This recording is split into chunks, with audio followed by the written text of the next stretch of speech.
பொங்கல் தொகை இப்ப கொடுக்குறாங்க. வரும் பொங்கலுக்கு வந்து அரசு வந்து எல்லாத்துக்கும் அதிகபட்சமா 5000 ரூபாய் வரைக்கும் கொடுக்கிறதா சொல்லியிருக்காங்க. அந்த தேர்தல் எந்த மாதிரியான பாதிப்புகள் ஏற்படும்? பொங்கல் பரிசு என்பது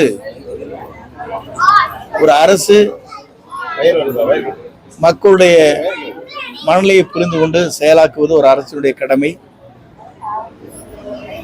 பெண்களுக்காகவே ஏறத்தாழ பல இடத்திலே ஒரு நிகழ்ச்சி நடைபெற்றது. 1000 ரூபாய் 500 ரூபாய் பணம், பேருந்து, உணவு, சேலை அனைத்தும் வழங்கி ஒரு 1000 ரூபாய் தொகையை கொடுத்துத்தான் அவர்களால் அந்த கூட்டத்தை கூட்ட முடிந்தது. அன்றைய தினம் நடைபெற்ற நிகழ்ச்சி 2 லட்சம் பேர் பெரியார் மாவட்டத்தில் ஈரோடு விஜயமங்கலத்தில் வந்தார்கள். 1 ரூபாய் கொடுக்க கூடாது, பணம் இல்லாமல் வருகிற கூட்டம் இங்கே, பணம் கொடுத்தால் வருகின்ற கூட்டம் அங்கே. இதுதான் இன்றைக்கு நடைபெற்றுக் கொண்டிருக்கிற. அதுவும் 2 மணி நேரம் தான் டைம், சினிமா பார்க்குற மாதிரி 2 மணி நேரத்துக்கு மேலே ஆயிடுச்சு எந்திரிச்சு போயிடுவான். இதுதான் நிலை.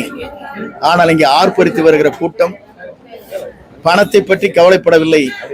நாளை ஆட்சி மாற்றத்தை தமிழக வெற்றி கழகத்துடைய தலைவர் வெற்றி நாயகன் ஆட்சி முதலமைச்சராக வர வேண்டும் என்ற நோக்கத்தோடு தான் அத்தனை பேரும் தங்களுடைய உயிரை பணயம் வைத்துக் கொண்டு, பொருளாதாரத்தில் தங்களுக்கு இருக்கிற பொருளாதாரத்தை வைத்துக் கொண்டு, கடனை வாங்கி கொண்டு இந்த இயக்கத்திற்காக தங்களை அர்ப்பணித்துக் கொண்டிருக்க இயக்கம் இந்த இயக்கத்தை தமிழ்நாட்டில் வெல்வதற்கு எந்த சக்தியாலும் தமிழ்நாட்டிலே கிடையாது என்பதை நான் இந்த நேரத்தில் ஆணித்தரமாக சொல்லிக் கொள்கிறேன். ஏனென்று சொன்னால், உங்கள் குடும்பத்திலே கேட்டால் கூட சொல்லுவாங்க பிள்ளை பசங்களா, அப்பா இந்த தடவை எங்களுக்கு ஓட்டு போடும் பிரச்சனை போடுறது கேட்குறாங்க இல்லையா, தலையாட்டிட்டீங்க.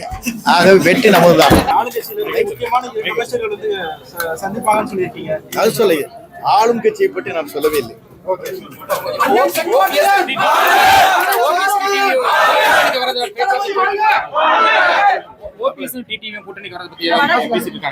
தெளிவாக இருக்கிறது.